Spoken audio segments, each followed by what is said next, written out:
족장들의 예물과 레위인들의 헌신 사이에 등대에 대해서 말씀하고 있습니다. 오늘 본문의 이 말씀은 우리가 드리는 예물 그리고 봉사 이게 여기에 목적이 뭔가를 말씀하고 있는 겁니다. 이거 우리가 하나님 앞에 보통 헌신 예배도 드리고 헌신한다고 하는데 모든 헌신은 어둠을 밝히는 빛이 돼야 됩니다. 성막 안에서 제사장이 일하기 위해서는 빛이 필요하기 때문에 정금 등대를 만들어라 그랬습니다. 근데 그러니까 우리 헌신 이 봉사가 하나님의 영광을 위한 것이 돼야 된다는 겁니다. 첫 번째로 우리가 생각할 것은 우리가 반드시 등대가 돼야 됩니다. 4절에 보면 등대를 만드는 방법에 대해서 말씀하셨는데 재료가 정금입니다. 방법은 전부 두들겨서 펴 만들었습니다. 하나님이 가르쳐 주신 계시에 따라서 크기도 정해집니다. 우리의 예물이나 헌신이 등대 역할을 해야 됩니다. 무엇보다도 우리 자신이 등대로 만들어져야 됩니다. 등대는 성막 안에서 제사장이 사역하기 위해서 꼭 있어야 되는 것처럼 우리 자신이 몸된 교회를 섬기기 위해서 헌신하기 위해서 꼭 필요한 사람 되시길 주의 이름으로 축원합니다. 하나님의 일을 위해서 필요한 사람이 돼야 돼요. 기도하면서 하나님 내가 교회에 꼭 필요한 사람 되게 하옵소서 기도하셔야 됩니다. 이게 등대예요. 그러니까 등대가 되어서 어둠을 밝히기 위해서는 정금이 있어야 되는데 금은 뭘 상징합니까? 변함이 없는 믿음을 상징합니다. 그래서 베드로는 정금 같은 믿음이라고 그랬어요. 이 믿음의 중요성, 믿음의 귀중성 이걸 말씀하고 있는 겁니다. 금보다 귀한 것이 믿음이에요. 그래서 이렇게 고백한 사람이 교회 일꾼입니다. 여러분의 마음 중심에 금보다 귀한 믿음이 있게 되시길 주의 이름으로 축원합니다. 믿음에 가장 중점을 두는 것이 성도의 가치관입니다. 하나님은 우리에게 믿음을 주시고 그 믿음을 순수하고 강하게 하기 위해서 때로는 원하지 않는 시련을 겪게 하십니다. 모든 고난은 믿음의 시련입니다. 나를 등대로 세우기 위해서.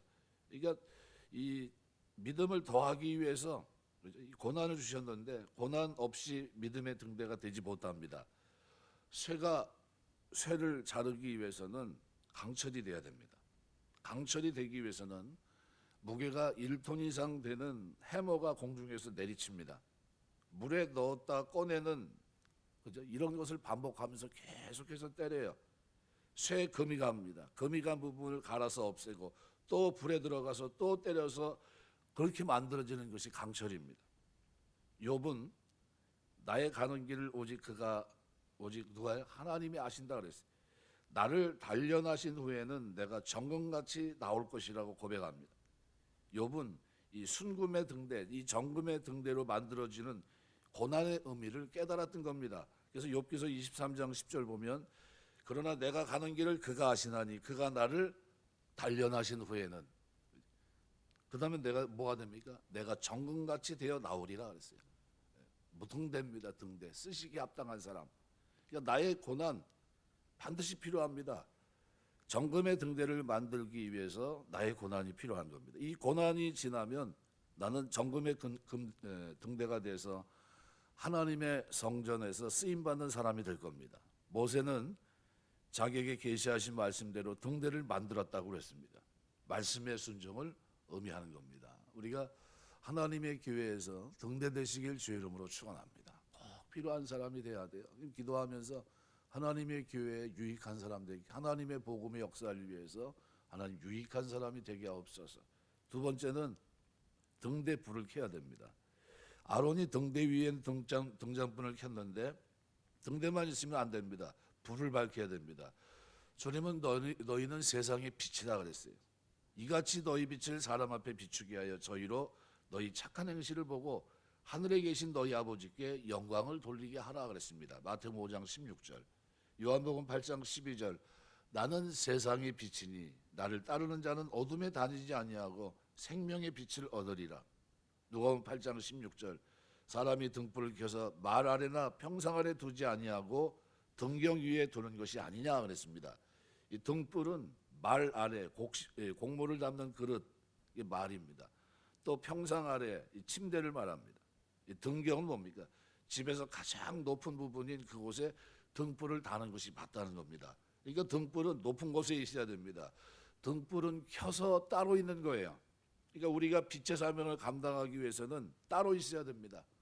높은 곳에 있어야 돼요. 성도는 죄악의 자리에 함께 할 수 없습니다. 거룩한 자리입니다. 아무도 관심을 갖지 않는 그 자리에 우리가 있어야 돼요. 하나님께서 레위인들의 정결과 구별을 말씀하시기 전에 등대에 대해서 말씀하시는 이유를 우리가 아셔야 됩니다. 참 신앙은 세상과 타협하지 않습니다. 우리의 삶은 빛이 돼야 돼요. 그래서 우리가 있는 곳에 어둠이 물러가야 됩니다. 빌립보서 2장 14절에서 16절까지 보면 모든 일을 원망과 시비가 없이 하라. 이는 너희가 흠이 없고 순전하여 어그러지고 거스른 세대 가운데서 하나님의 흠없는 자녀로 세상에서 그들 가운데 빛들로 나타나며 생명의 말씀을 밝혀 나의 다름질도 헛되지 아니하고 수고도 헛되지 아니하므로 그리스도의 날에 나로 자랑할 것이 있게 하려 함이라 그랬어요. 세상에서 그들 가운데 빛으로 나타나는 것, 이게 등대입니다. 이게 성도가 돼야 돼요. 이게 하나님의 백성의 모습입니다. 우리 살면서 등대 불을 켜고 사시길 주의 이름으로 축원합니다. 내가 예수 믿는 사람이라고 하는 것을 드러내며 사는 겁니다. 예, 그게 등대예요.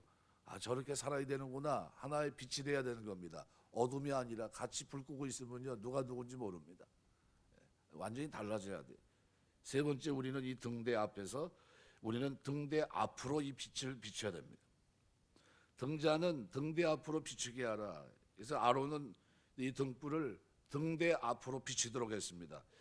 예, 등대 앞을 비추라. 앞에는 뭐가 놓여 있습니까?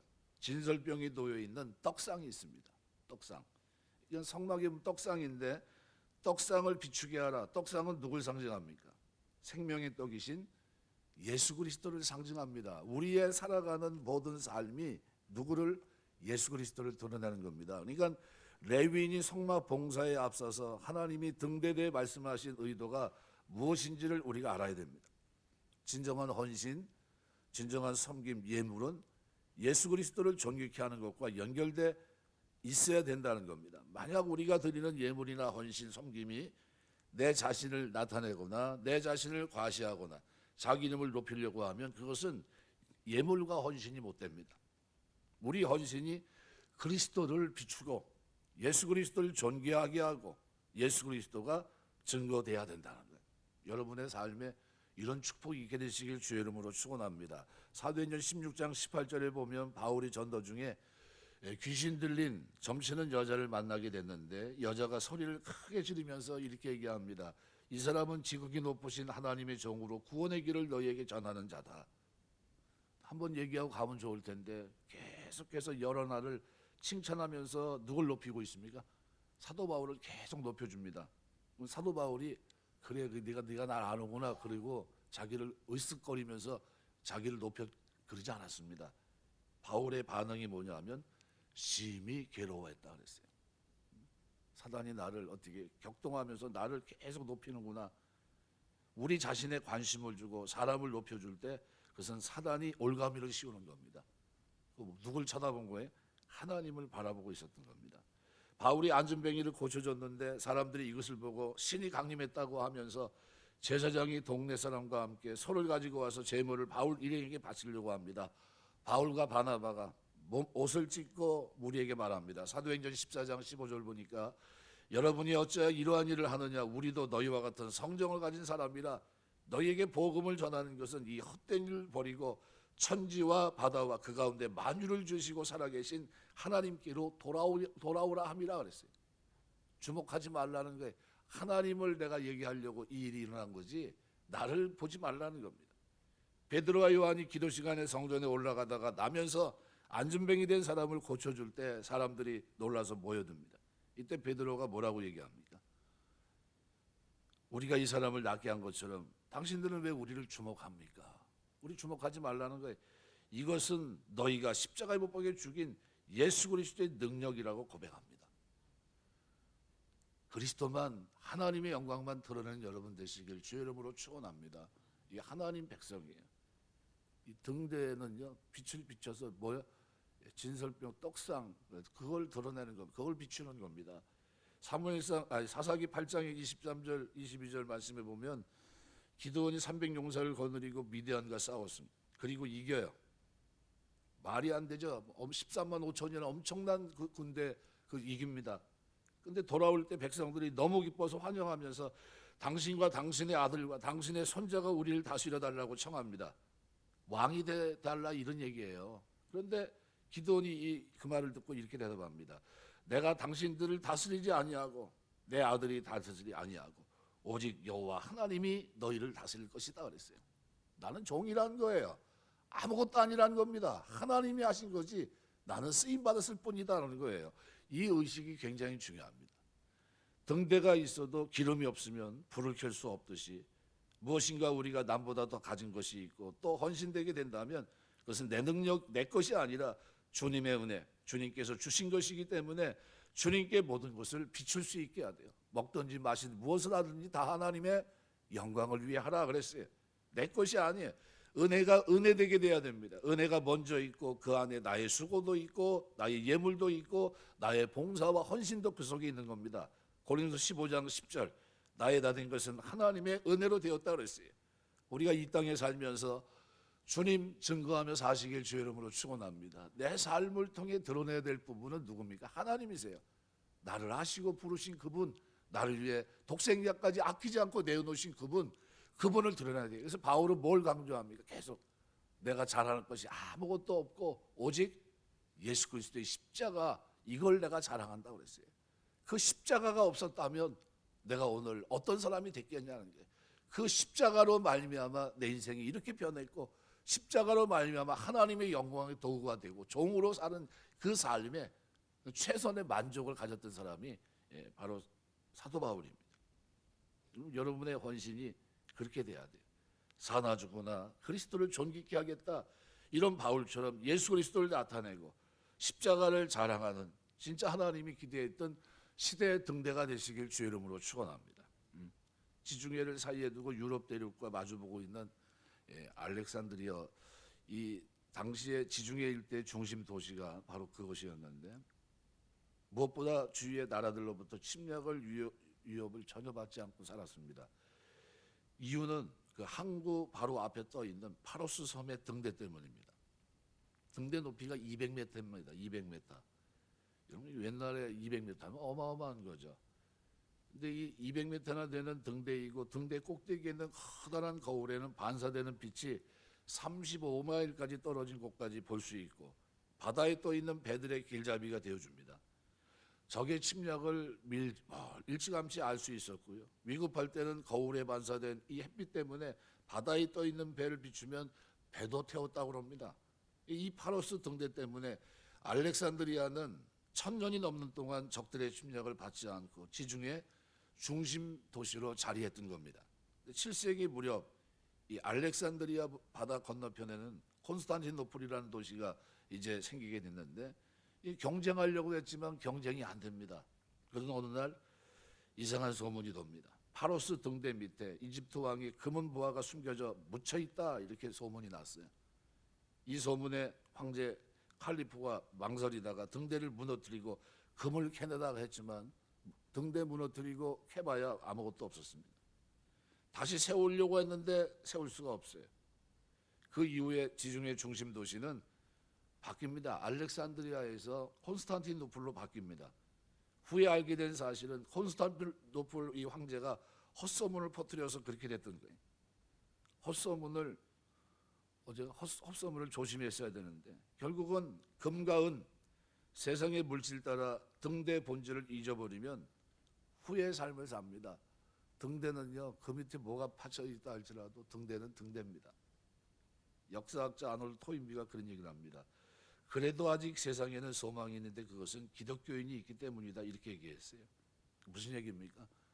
이 시대 어둠을 밝히는 등대는 그리스도인이라는 겁니다. 그래서 소망이 있다는 겁니다. 우리가 등대의 사명이 있다는 것을 잊지 마셔야 됩니다. 교회는 이 땅에서 하나님을 드러내고 그리스도를 드러내는 등대입니다. 성도는 그리스도를 드러내는 등대입니다. 이 등대 불이 꺼지면 세상은 그리스도를 발견할 수도 없고 돌아올 수도 없고 구원받을 수 없고 섬길 수 없습니다. 하나님을 섬기는 여러분들의 삶 속에 내가 등대라는 사실을 잊지 않게 되시길 주의 이름으로 축원합니다.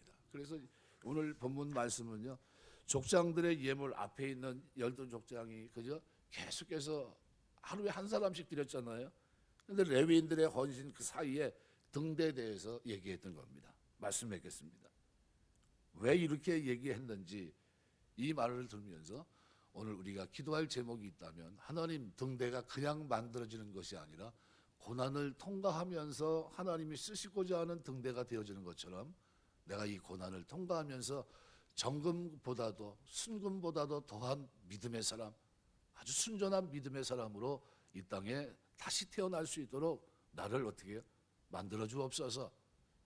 하나님 우리 뭐라 그러면, 너희는 하나님의 만드신 바라 그랬어요. 어떻게 만들었습니까? 완전품으로 만든 겁니다. 불합격품이 아니라 세상 가운데 등대로 빛으로 살 수 있는 하나님의 사람으로 우리를 만들기 위해 주님이 이 땅에 오셔서 십자가 지시고 우리 대신 피 흘려 주시고 구속하신 겁니다. 새 생명 가운데 거하게 하신 거예요. 그러므로 오늘 우리가 살아가면서 내가 등대가 됐는데, 등대는 빛을 비춰야 되고 그 등대는 오직 등대 앞을 비춰야 된다는 사실을 잊지 마셔야 돼요. 하나님이 나로 등대를 세웠다면 하나님이 나에게 기대하는 삶은 분명합니다. 하나님의 교회에서, 세상에서 빛입니다. 그리고 그 빛은 하나님의 떡상, 그죠? 진설병 떡상을 비추게 되어 있는 겁니다.